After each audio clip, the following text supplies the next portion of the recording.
Untuk kembali lagi. Bas, cepatlah.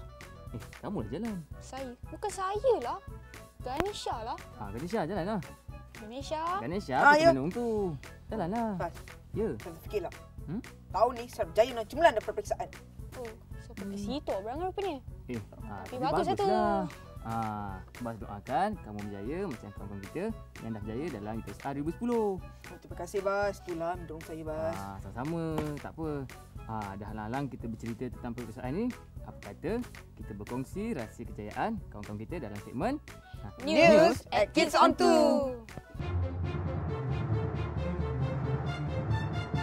News at Kids on 2. Laporan kita kali ini adalah bagi menyingkap rahsia kejayaan beberapa orang daripada rakan-rakan kita yang telah berjaya mendapatkan keputusan yang cemerlang pada peperiksaan UPSR yang baru lepas. Bagaimanakah persediaan kamu sebelum menghadapi UPSR? Persediaan saya untuk sebelum menghadapi UPSR adalah mengulang kaji pelajaran, membuat latihan, berdoa, beribadat dan menumpukan perhatian di dalam kelas.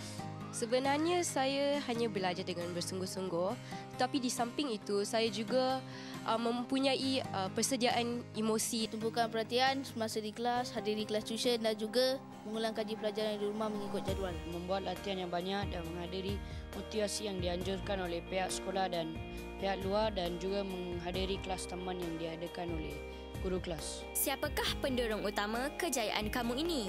Pendorong utama kejayaan saya ialah ibu bapa dan guru-guru sekolah saya. Pendorong utama saya ialah ibu saya dengan abang saya juga. Orang yang mendorong saya adalah ibu bapa saya, guru-guru saya, keluarga saya terutama nenek saya dan juga rakan-rakan sekolah. Pendorong utama dalam kejayaan saya ini ialah ibu bapa saya dan juga guru-guru saya. Boleh ceritakan sedikit bagaimana sokongan dan dorongan yang diberikan kepada anak sehingga dia berjaya? Ibu bapa mesti memberi masa untuk melihat apa yang anak tu buat dalam sehari. Ya, pergi sekolah buat apa. Jadi kita mesti menjadi kawan karib anak kita. Itu yang penting. Pertamanya saya memastikan supaya dia mengikut jadual-jadual yang telah saya tentukan. Okey, di samping itu mengulang kaji pelajaran di rumah dan membuat kerja-kerja sekolah yang diberikan oleh cikgu, dan kepada mata pelajaran yang lemah saya hantar dia pergi tuition, dan akhir sekali saya sering mengingatkan dia supaya sembahyang dan berdoa setiap hari.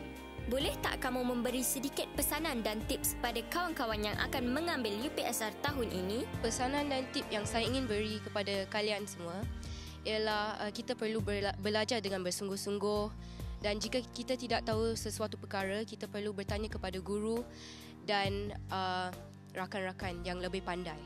Pesanan dan tip saya kepada kawan-kawan yang akan mengambil UPSR pada tahun ini ialah tumpukan perhatian semasa guru mengajar.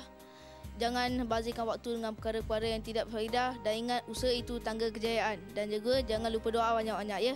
Nasihat saya kepada kawan-kawan ialah sentiasa menghormati guru-guru dan ibu bapa dan juga jangan lupa membuat kerja sekolah yang diberikan oleh guru kelas. Di sebalik setiap kejayaan yang cemerlang, pasti ada sokongan ibu bapa, keluarga, guru dan sahabat.